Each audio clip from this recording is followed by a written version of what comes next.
If you want to learn how to make slime without borax, or your slime never comes out right, this is the video you need.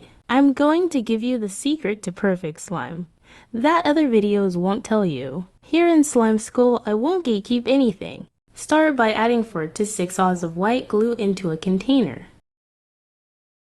I'm adding blue food coloring. This is optional. If you aren't sure what you can use to add color to your slime, I'd suggest going to the Slime School playlist and watching that video.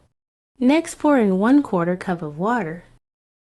Now mix until the glue, food coloring, and water are well incorporated. Once the base of your slime is mixed, we can start to activate the glue. Start by taking 2 teaspoons of baking soda and sprinkle it over the mixture. This next part is important. I rarely see it mentioned.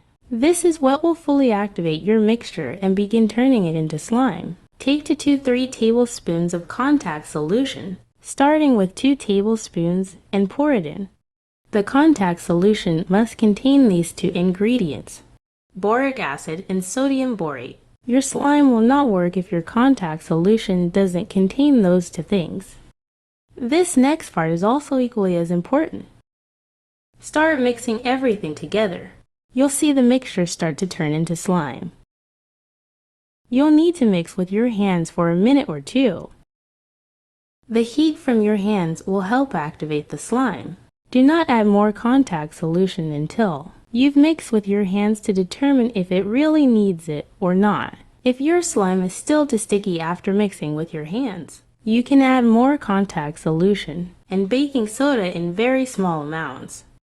Look how perfect it came out. If this helped, please like and subscribe. Also leave a comment down below on what type of slime you'd like to see me make next.